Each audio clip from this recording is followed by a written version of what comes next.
سارا ٹبر ہی چور ہے، یہ بات پاکستان تحریک انصاف والوں سے آپ بار بار سنتے ہیں، مگر عمران خان کے سیاسی مخالفین کے حوالے سے خود عمران خان کتنے ایماندار تھے یہ تو ہم اپنے مختلف ویلاگز میں آپ کو بتا چکے۔ آئیے آج آپ کو علیمہ خان کی کہانی سناتے ہیں۔ جی ہاں، وہی علیمہ خان جنہوں نے 2019 میں سپریم کورٹ آف پاکستان کے باہر کہا تھا کہ یہ کمائی ان کی سلائی مشینوں سے ہے۔ سلائی مشینوں سے وہ دبئی سے لے کر نیو جرسی تک کے فلیٹوں کی مالک کیسے بنی، اس دوران وہ اپنا کتنا ٹیکس ادا کرتی رہی، یہ اثاثے، یہ فلیٹ چھپائے کیوں گئے، ٹیکس ریٹرنز میں ظاہر کیوں نہیں کیے گئے، اور اس کے ساتھ ہی وہ عمران خان کے فلیٹ جو کہ لندن میں تھا اس کی آف شور کمپنی نیازی سروسز لمیٹڈ کی سول ڈائریکٹر کیسے رہی۔ یہ لمبی کہانی ہے، مزے کی کہانی ہے، سارا ٹبری چور ہے۔ آئیے آج اس ویلاگ میں اس کا جائزہ لیتے ہیں۔ بسم اللہ الرحمن الرحیم۔ السلام ناظرین، میں ہوں نجم علی خان اپنے ویلاگ کے ساتھ، اور ہمارے پاکستان تحریک انصاف کے جو پولیٹیکل اور سوشل میڈیا ایکٹیوسٹ ہیں وہ سارے کے سارے کہتے رہے کہ آصف علی زرداری سے لے کر میاں محمد نواز شریف تک اور ان کی فیملیز تک سب کرپٹ ہیں جناب، چور ہیں، انہوں نے جو اثاثے بنائے، جائیدادیں بنائی، وہ کرپشن سے بنائیں۔ لیکن جب خود ان پر بات آئی تو پتہ چلا کہ جو ایماندار ترین وزیر اعظم تھے انہوں نے صرف 3.5-4 برس میں اپنی جو جائیدادیں تھیں، جو اثاثے تھے ڈکلیئرڈ، ان میں بھی کوئی 8 گنا کا اضافہ کیا، اور ان ڈکلیئرڈ تو اربوں روپے تک پہنچے ہوئے ہیں۔ ان کو جانے دیجئے، ٹھیک ہے عمران خان بار بار ڈسکس ہوتے ہیں، لیکن کیا کبھی علیمہ خان ڈسکس ہوئیں؟ ان کی ہمشیرہ محترمہ جو اس وقت ایک بڑی قیادت کو لیڈ کرنے کے حوالے سے بھی خبروں میں ان ہے، علیمہ خان کی جائیدادیں کتنی ہیں، کہاں پر ہیں، اور کیا وہ ڈکلیئر کی گئیں؟ بڑی دلچسپ کہانی ہے۔ آئیے باری باری ان تمام کا جائزہ لیتے ہیں۔ نیو جرسی امریکہ والا فلیٹ تو آپ کے علم میں ہے ہی، وہ بہت زیادہ ڈسکس ہوتا رہا، لیکن UAE یعنی دبئی میں جو برج خلیفہ سے چند منٹ کے فاصلے پر، جس کو آپ ہارٹ آف دبئی یعنی قلب دبئی کے نام سے، دبئی مال کے پاس جو جائیداد ہے اس کا ذکر کبھی آپ نے سنا؟ یہ باروں بار ہی خریدی گئی، باروں بار ہی بیچ دی گئی، لیکن اس کو ڈکلیئر نہیں کیا گیا۔ اس جائیداد کا ایڈریس دا لافٹس ایسٹ 1406 دبئی کے مرکزی علاقے میں ہے، اور اس کے اوپر سپریم کورٹ آف پاکستان میں جب یہ معاملہ گیا اور وہاں پر FBI اور دیگر اداروں نے جب علیمہ خان کے حوالے سے رپورٹ دی، تو کیا آپ یقین کریں گے کہ یہاں پر ان کو 30 لاکھ روپے کے لگ بھگ 29.4 ملین روپیز ان کو نہ صرف جرمانہ دینا پڑا، بلکہ اس کے ساتھ ساتھ ان کو واجب الادا ٹیکس بھی ادا کرنے پڑے، کیونکہ یہ تو انہوں نے ظاہر ہی نہیں کی تھی، چھپا کر رکھی ہوئی تھی، اس کو ڈکلیئر ہی نہیں کیا گیا تھا۔ اور جب ان سے پوچھا گیا کہ آپ نے یہ جائیدادیں، ابھی میں نیو جرسی والے معاملے کی طرف بھی آ رہا ہوں، آپ نے یہ جائیدادیں کیسے بنائیں، تو ان کا یہ کہنا تھا کہ ہم نے جو بیرون ملک کاروبار کیا، جو ہمارا یعنی ٹیکسٹائل ایکسپورٹ کی بات کرتی ہیں، وہ ریفرنس دیتی ہیں کہ پاکستان کی 2 ارب روپے کی ایکسپورٹس ہیں، اور یہ بہت سلائی مشینوں کا جو کام ہے، یہ تو بہت دھندا جو ہے ٹیکسٹائل کا دھندا بہت چلتا ہے اس کی بنیاد کے اوپر۔ لیکن ان کی کمپنی کون سی تھی یہ بھی ابھی بتاتا ہوں، پہلے میں اس کو کلیئر کر لوں، پھر اس پر جب ان کی پسندیدہ عدالتیں فیصلے کر رہی تھیں تو اس پر بھی انہیں جرمانہ دینا پڑا باقاعدہ طور پر۔ اس کو یہ اگرچہ اس کو کالے دھن کے طور پر ڈکلیئر نہیں کیا گیا، لیکن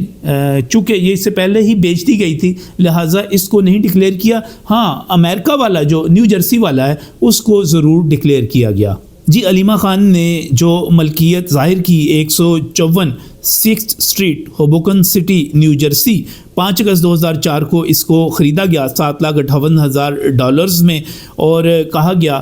کہ یہ جو ہے باقاعدہ طور پہ ان کی ایک کمپنی ہے کاٹن کنیکشنز پرائیویٹ لمیٹڈ، اس کے تحت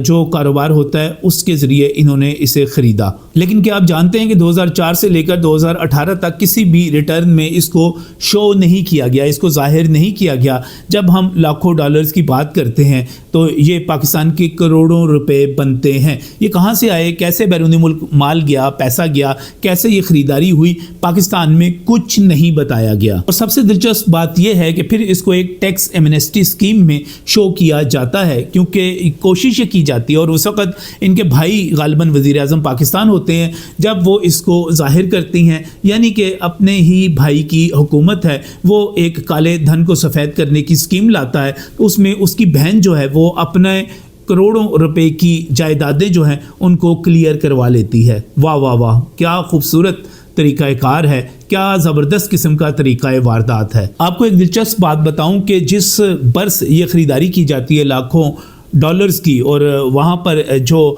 ساری کی ساری ٹرانزیکشن ہوتی ہے، اسی برس جب پاکستان میں یہ ٹیکس جمع کرواتی ہیں تو یہ 49,914 روپے کا ٹیکس ادا کرتی ہیں۔ یعنی کہ آپ یہ دیکھیے کہ ایک طرف کروڑوں روپے کی خریداری ہو رہی ہے اور دوسری طرف پاکستان کو جو ٹیکس دیا جا رہا ہے وہ 49,914 روپے، یعنی پورے 50,000 روپے بھی نہیں بنتے۔ علیمہ خان مالک ہیں دبئی میں، جو اس کے قلب دبئی میں جائیداد ہے اس کی بھی۔ علیمہ خان مالک ہیں نیو جرسی میں، امریکہ میں ایک بہت ہی قیمتی جائیداد کی بھی، لیکن وہ جو ٹیکس ادا کرتی ہیں پاکستان کے اندر اور ان کی کمپنی، ذرا وہ دیکھیے کہ باقاعدہ طور پہ میڈیا رپورٹس میں اور عدالتوں میں جمع کیے ہوئے شواہد اس میں جو شامل ہیں ان میں کیا بتایا جاتا ہے۔ بتایا جاتا ہے کہ وہ 2011 میں 1,07,960 روپے، 2012 میں 1,08,000 روپے، 2013 میں 1,40,000 روپے، 2014 میں 1,58,900 روپے، 2015 میں 18,662 روپے، 2016 میں بھی اسی قسم کا سارا ٹیکس آپ کے سامنے اس وقت سکرین پر نظر آ رہا ہے،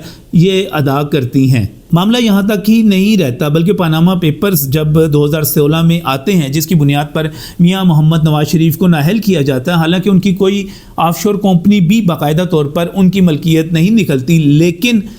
یہاں پر جب ہم عمران خان اور ان کی ہمشیرہ محترمہ کو دیکھتے ہیں